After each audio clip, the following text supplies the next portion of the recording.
आती है। अब टेक्नोलॉजी इतनी इंप्रूव हो चुकी है कि हम समय रहते अगर आपदा के प्रति आम जनमानस को जागरूक कर लें तो मेरा यह मानना है कि आपदा से होने वाली जन और धन की हानि को न्यूनतम स्तर पर लाने में सफलता प्राप्त हो सकती है। और पिछले 6 वर्ष के अंदर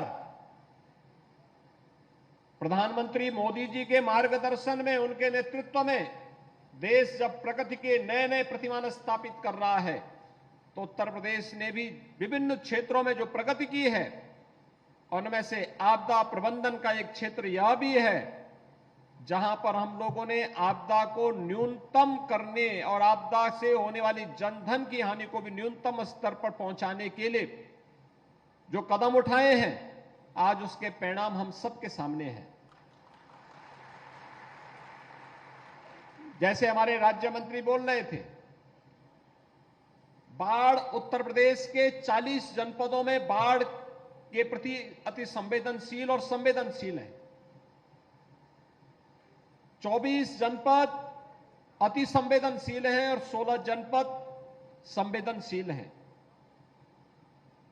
लेकिन उत्तर प्रदेश के अंदर बाढ़ प्रबंधन के बेहतरीन प्रयास करने का परिणाम था आज 4 से 5 जनपद ही ऐसे हैं जहां पर बाढ़ के संकट से हमें बरसात में सप्ताह 10 दिन लोगों को कष्ट उठाना पड़ता है। शेष वहां पर अन्य जनपदों से इसे मुक्ति करने के लिए उठाए गए कदमों के बहुत अच्छे परिणाम सामने आए हैं। और बाढ़ के समय भी एनडीआरएफ हो या एसडीआरएफ, पीएसी की फ्लड यूनिट हो या फिर यहां पर उपस्थित आपदा मित्र जैसे स्वयंसेवक, ये पूरी जी जान से लग करके, प्रशासन के साथ लग करके, पुलिस के साथ लग करके, जनप्रतिनिधियों के साथ लग करके जनधन की हानि को रोकने के लिए प्रभावी कदम उठाते हैं। और आज उसका परिणाम है कि बाढ़ आती है लेकिन लोगों को एहसास हो जाता है कि बाढ़ आई है तो सरकार की राहत भी साथ साथ आ रही होगी। समय पे नौकाओं को पहुंचाना, बाढ़ बचाव के पहले जो भी कदम उठाए जाने हैं सरकार उसकी समीक्षा भी करती है, साथ साथ आसन्न चुनौती से निपटने के लिए भी अपने आप को तैयार करती है। आज उसी का परिणाम है कि जहां ये कदम उठाए गए हैं वहीं साथ ही साथ प्रदेश सरकार ने अन्य अनेक कार्यक्रम उठाए। उत्तर प्रदेश पहला राज्य है जिसने आपदा से निपटने के लिए उन बहुत सारी श्रेणियों को भी आपदा प्रबंधन के दायरे में ले आया है और उन्हें राहत भी उपलब्ध कराई जा रही है। जैसे मानव वन्य जीव संघर्ष का मामला है। पहले मैं देखता था पीलीभीत में, लखीमपुर में, बहराइच में, तराई के जंगलों में किसी किसान या किसी नागरिक को वन्य जीवों से संघर्ष हो जाता था और जनहानि होती थी, उस परिवार को कोई भी कंपनसेशन नहीं मिलता था। आज हमने अनिवार्य कर दिया है, न केवल वन्य जीव, चाहे वो टाइगर हो, भालू हो, हाथी हो, किसी भी वन्य जीव या सांप के काटने का हो या नीलगाय या फिर किसी आवारा निराश्रित सांड के द्वारा भी अगर कोई नुकसान पहुंचाया जाता है तो उन स्थितियों में कंपनसेशन की व्यवस्था हम लोगों ने प्रदेश के अंदर कर दी है। उस पीड़ित परिवार को तत्काल कंपनसेशन दे दिया जाता है। डूबने से अगर किसी की मौत हुई वो भी आपदा प्रबंधन के दायरे में आ जाता है। और भी अन्य अनेक कदम उठाए गए। लेकिन हमारा मानना कि मुआवजा अंतिम विकल्प है। हम बचाव के क्या उपाय कर सकते हैं? मुझे याद है आज से 4 साल पहले एक साथ आकाशीय बिजली से बिहार और उत्तर प्रदेश में मिलाकर के लगभग 120 से अधिक मौतें हुई थी एक ही दिन में। बिहार के अंदर सर्वाधिक 80 मौतें हुई थी और 40 से अधिक मौतें उत्तर प्रदेश के अंदर हुई थी, जिनमें सर्वाधिक मौतें हुई थी मिर्जापुर और सोनभद्र जनपद में। अर्ली वार्निंग सिस्टम, ये इसी के लिए आज हर जनपद में लगाने की तैयारी हो रही है, जिससे आकाशीय बिजली से हम लोग पहले ही अलर्ट जारी करके लोगों को अवगत करा सकें या उसका सायरन बज सके, लोगों को बचा सकें। रेन गेज की स्थापना करने का कार्यक्रम, कितना बरसात हुई है, कितनी आवश्यकता है, इसको मापन के यंत्र अगर हम न्याय पंचायत स्तर पर, ग्राम पंचायत स्तर पर लगा लेंगे तो सूखा की समस्या भी नहीं आएगी और किसान को कब अपनी फसल बोना है इनके बारे में भी हम लोग उनको समय पे वे लोग अलर्ट होकर के अपनी तैयारी कर सकेंगे। और भी अन्य अनेक कदम उठाए जा रहे हैं और इन सभी कार्यक्रमों को आगे बढ़ाते हुए हम लोग जब 17 में आए थे, हमने एसडीआरएफ की 3 बटालियन उत्तर प्रदेश के अंदर गठित की। एसडीआरएफ का आज अपना मुख्यालय है, एसडीआरएफ के पास अपने इक्विपमेंट हैं। एसडीआरएफ और एनडीआरएफ उत्तर प्रदेश के अंदर आपदा प्रबंधन में बेहतरीन कार्य कर रहा है। पीएससी की फ्लड यूनिट के साथ इस कार्यक्रम को और तेजी के साथ आगे बढ़ाया जाता है। और आज ये मुझे बहुत अच्छा लगा जब हम यहां पर आदरणीय प्रधानमंत्री जी की प्रेरणा से प्रदेश के 25 जनपदों में आपदा मित्र के रूप में इन नौजवानों को मैं देख रहा हूं, जो आज यहां पर आकर के एसडीएमए के इस भवन के शिलान्यास कार्यक्रम में स्वयं अपनी उपस्थिति दर्ज करा रहे हैं। जो आपदा के समय एसडीआरएफ, एनडीआरएफ या अन्य कार्यक्रमों, अन्य संस्थाओं के साथ मिलकर के राहत कार्यों को, प्रबंधन के कार्यक्रमों में अपनी सहभागिता सुनिश्चित करते हैं, जागरूकता के कार्यक्रम को आगे बढ़ाने में अपना योगदान दे रहे हैं, ये सभी कार्यक्रम अनवरत रूप से आगे बढ़ते हुए दिखाई दे रहे हैं। यह एक अच्छी शुरुआत है। प्रदेश के अंदर हर आपदा को न्यूनतम स्तर तक पहुंचाने के लिए डबल इंजन की सरकार निरंतर कार्य कर रही है। और मित्रों, उसी कार्यक्रम को आगे बढ़ाने के लिए यह इतनी अच्छी लोकेशन पर 1.5 एकड़ भूमि राज्य सरकार ने यहां पर एसडीएमए को, राजस्व विभाग को सौंपा और एसडीएमए का यह भवन, उत्तर प्रदेश राज्य आपदा प्रबंधन प्राधिकरण का यह भवन यहां पर अब बनने के लिए तैयार है। आज यहां पर इस पूरे भवन की जो लागत है, यह 66 करोड़ 40 लाख की लागत से यह भवन यहां पर बनेगा।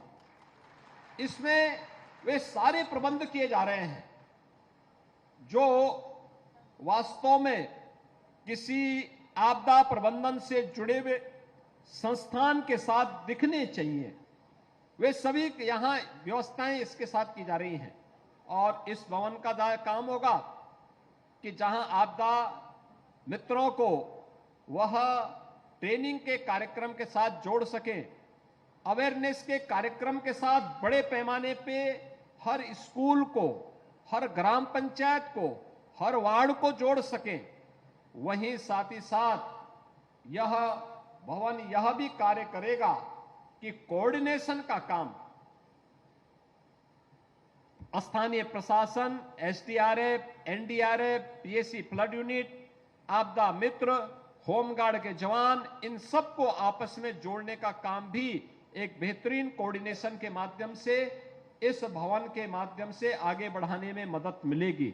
और आज इसीलिए इस भवन का शिलान्यास उत्तर प्रदेश के लिए आपदा, किसी भी प्रकार की आपदा को न्यूनतम करने में एक मील का पत्थर साबित होगा। आज यहां पर हम सब इसीलिए यहां पर उपस्थित हुए हैं।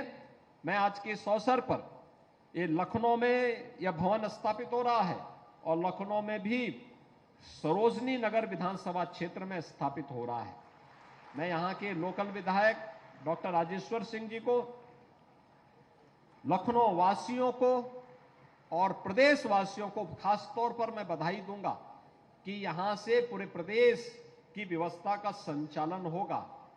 आपदा मित्र जो कार्य कर रहे हैं, आपने देखा होगा, अभी हमने यहां पर एनडीआरएफ और एसडीआरएफ के 10 जवानों को सम्मानित किया। ये सम्मान आपदा के समय उनके द्वारा किए गए प्रयासों के लिए उन्हें सम्मानित किया गया। आज एनडीआरएफ और एसडीआरएफ हर एक मामले में सहयोग करने की और डूबने में ही बचाव का काम नहीं करती है।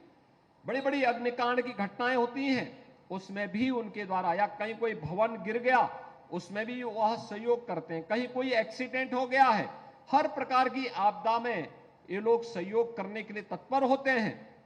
जैसे उन्हें सम्मानित किया गया है, उनकी सेवा को सरकार के द्वारा सम्मानित किया जा रहा है, वैसे ही आपदा मित्र भी इन कार्यक्रमों के साथ आगे बढ़ेंगे। यहां पर तमाम प्रकार के आपने कार्यक्रम देखे होंगे। हमने यहां पे पहले पुस्तिकाओं का विमोचन किया, राज्य आपदा प्रबंधन से जुड़े हुए कार्यक्रमों को आगे बढ़ाया, जागरूकता कार्यक्रम हेतु विभिन्न आपदाओं से बचाव हेतु शॉर्ट फिल्म भी आपने यहां पर देखी होगी, और साथ साथ रेडियो जिंगल्स के माध्यम से भी आपने जागरूकता के एक बड़े कार्यक्रम को यहां पर अपनी आंखों से देखा है कि कैसे जागरूकता के बड़े कार्यक्रम को।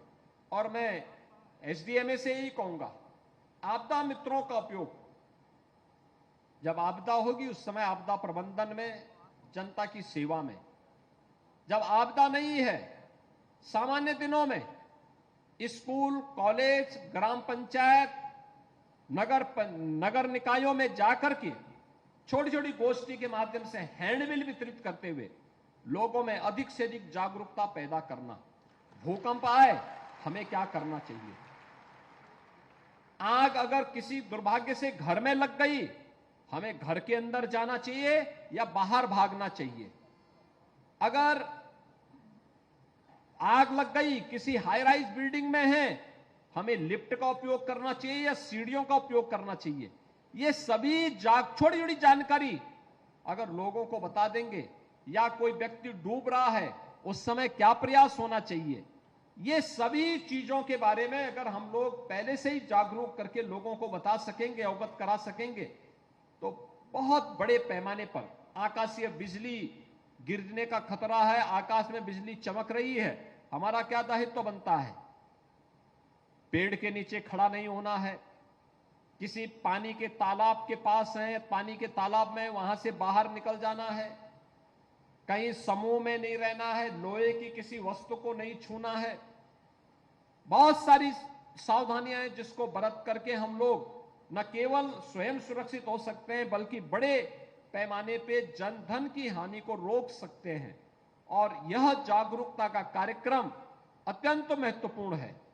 जैसे कहा भी गया है कि उपचार से महत्वपूर्ण बचाव होता है, यानी आपदा आ गई, जन और धन की हानि हो गई, तब बचाव करना यह तो हमारा कर्तव्य है ही, लेकिन जन धन की हानि ही न हो अगर हम यह कर सकें तो यह तकनीकी का उपयोग करके और साथ साथ जागरूकता के माध्यम से संभव है। और इसमें एसडीएमए, एसडीआरएफ, एनडीआरएफ, आपदा मित्रों और अन्य प्रशासन का सहयोग लेकर के इस कार्यक्रम को आगे बढ़ाने का कार्य करेगा। आज यहां पर उत्तर प्रदेश राज्य आपदा प्रबंधन प्राधिकरण के इस भवन का